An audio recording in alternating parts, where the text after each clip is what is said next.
Colegas senadoras, senadores, nossos telespectadores da TV Senado, ouvintes da Rádio Senado.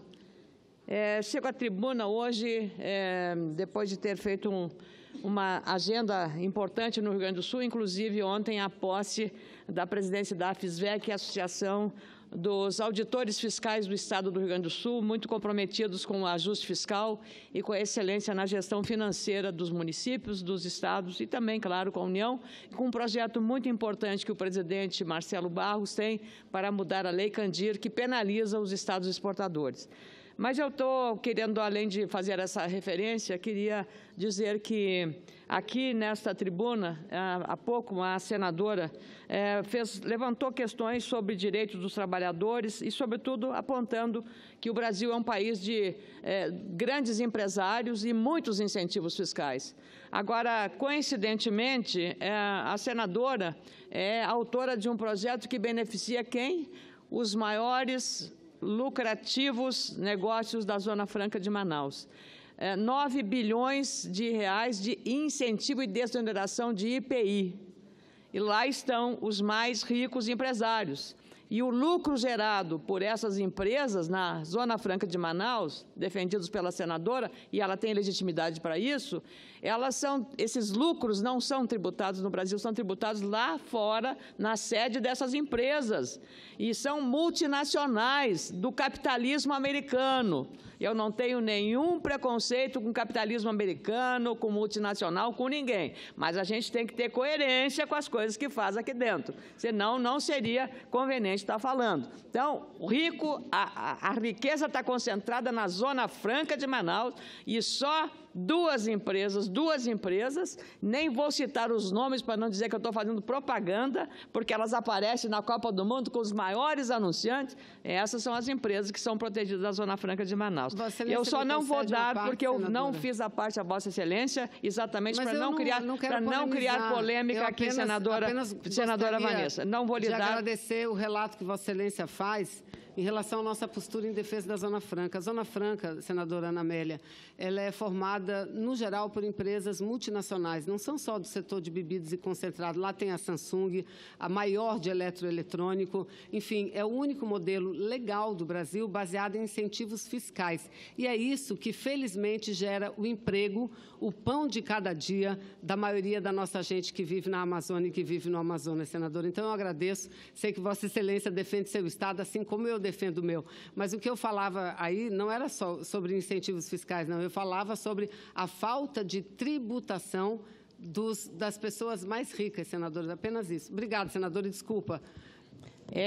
Senadora Vanessa, eu tenho também, eu diria, autoridade moral para defender os trabalhadores, porque fui relatora aqui do trabalho que regulamentou a atividade dos empregos domésticos. As pessoas que estão trabalhando hoje com carteira assinada, com regulamentação, com direito a fundo de garantia e há vários benefícios que estavam ausentes do direito do trabalhador doméstico em todo o nosso país. Foi um grande avanço. Tive a honra de aqui ser a relatora dessa matéria. Mais do que isso, meus caros senadores, a pedido do Tribunal Superior do Trabalho, a Justiça Superior do Trabalho, onde é a última instância das questões trabalhistas. Fui a relatora, a pedido do ministro Dall'Azen, que presidia aquela corte, de uma das leis mais protetivas aos trabalhadores. É a lei que trata de agilizar a indenização, o pagamento da indenização ao trabalhador na hora da rescisão do seu contrato de trabalho.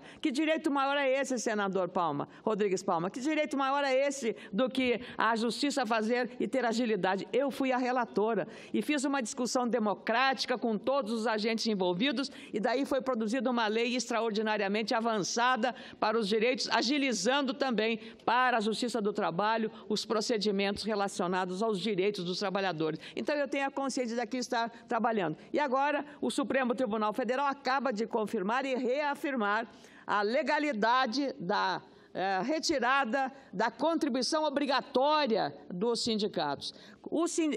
Qualquer trabalhador, qualquer empresa, porque vale para os dois, para o empregador e para o trabalhador, a contribuição sindical. Aquele sindicato que presta um serviço relevante para a sua categoria, sem dúvida vai merecer o apoio do trabalhador ou da empresa que é associada ao sindicato patronal. Não há dúvida disso. Acontece que essa é uma decisão. Assim que nós aqui votamos, os trabalhadores correram para fazer fila para tirar aquele desconto de um dia de trabalho. Eles estavam cansados, eles, trabalhadores, de pagar um dia de trabalho para um sindicato que não lhe oferecia serviços protetivos, o sindicato da categoria, e sim para, talvez, atividades políticas que não estavam necessariamente ajustadas à pauta do trabalhador, que está mais preocupado com assistência à saúde, assistência odontológica, assistência ao salário e família, a todas as demais atividades que um sindicato de boa qualidade faz, inclusive na preparação e qualificação de mão de obra para que ele avance de patamar no seu salário. Essas coisas que o sindicato deveria fazer em benefício do trabalhador.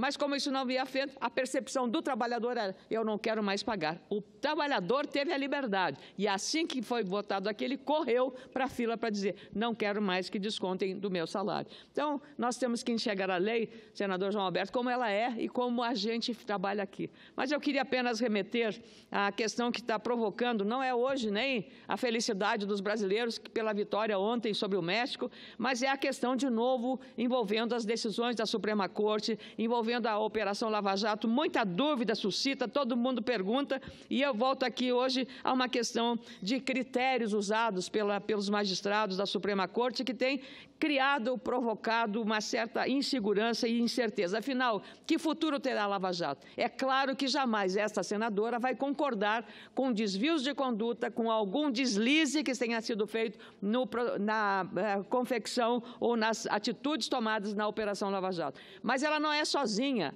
A Lava Jato é composta por Ministério Público, Procuradoria-Geral da República, por Polícia Federal e também das decisões que são tomadas na 4ª Região da Justiça Federal em Porto Alegre e também submetidas ao crivo do Supremo Tribunal Federal. Mas algumas geram insegurança jurídica. Hoje o próprio juiz Sérgio Moro está vendo que não foi bem compreendido na questão das tornozeleiras para o Zé Dirceu, explicando que ele se valeu de uma outra decisão, de outro entendimento da Suprema Corte, que agora mudou em relação à proibição da tornozeleira. E a questão é que hoje ainda o juiz Sérgio Bretas, e aí vai mudar essa decisão, o juiz Marcelo Bretas, Marcelo Bretas, lá do Rio de Janeiro, condenou a 30 anos de prisão o Eike Batista.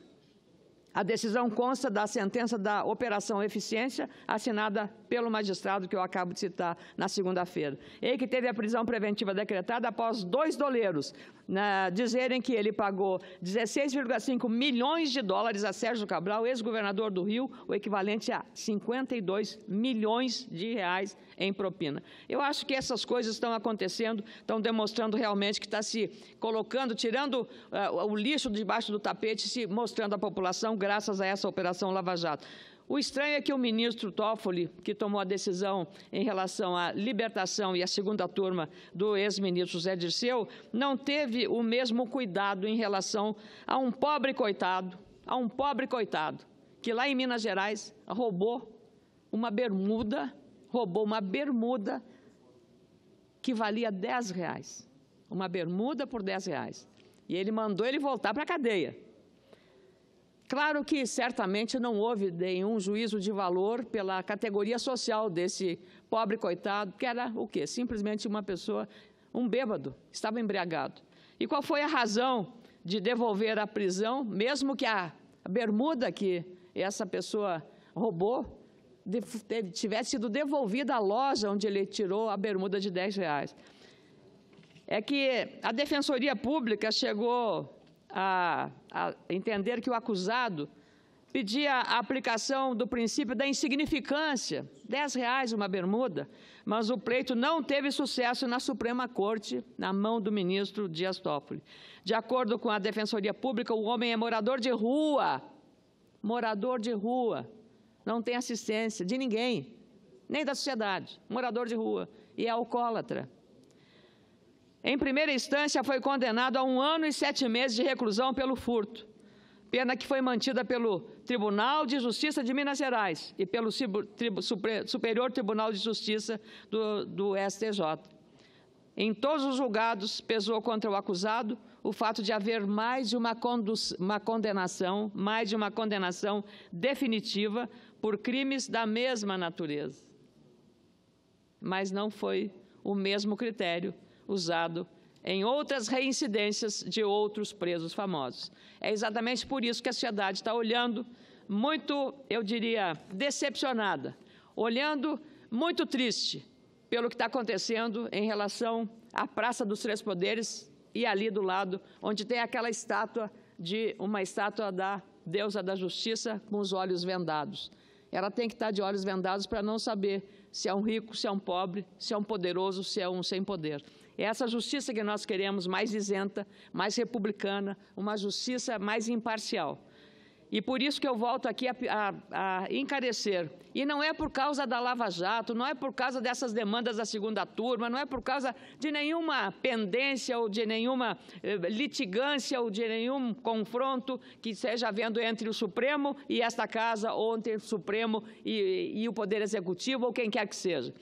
É que nós votamos, bem antes de tudo isso, senador João Alberto, muito antes de tudo isso, nós votamos lá na CCJ, eu sou relatora com muita honra, de 2 PECs, uma do senador Cristóvão Buarque e outra do senador Lazia Martins, que tratam de retirar a vitalicidade da composição ou do exercício do mandato de ministro da Suprema Corte, tirando a vitalicidade, estabelecendo um prazo de 10 anos. Eu acho que dessa forma nós nos igualamos aos países mais desenvolvidos do mundo do ponto de vista democrático e institucional para o Estado Democrático de Direito. 10 anos e tem que ter uma carência, não pode pertencer ao Poder Executivo 3 anos antes da indicação, e a indicação tem que ser feita pelo Supremo, pelo STJ, pela OAB, pelo TST, pela Defensoria Pública, pela Procuradoria-Geral da República e, eventualmente, aqui, quando for acrescentado. Eu acho que, dessa forma, faça uma lista tríplice de pessoas idôneas, de pessoas com grande conhecimento e saber jurídico, encaminhe essa lista tríplice ao Presidente da República, que não perde a prerrogativa de fazer a indicação ao Congresso Nacional, mais precisamente ao Senado, que na Constituição tem essa prerrogativa. E nós aqui analisamos essa indicação. Então, e submetendo a uma sabatina, como no caso de Fachin, que foi a mais longa de toda a história das sabatinas da CCJ que tivemos, 17 horas ininterruptas. Então, penso que é hora de a gente enfrentar esse dilema e ter uma justiça e um judiciário que seja isento de qualquer contágio de interesses dentro da nossa Suprema Corte. Muito obrigado, presidente.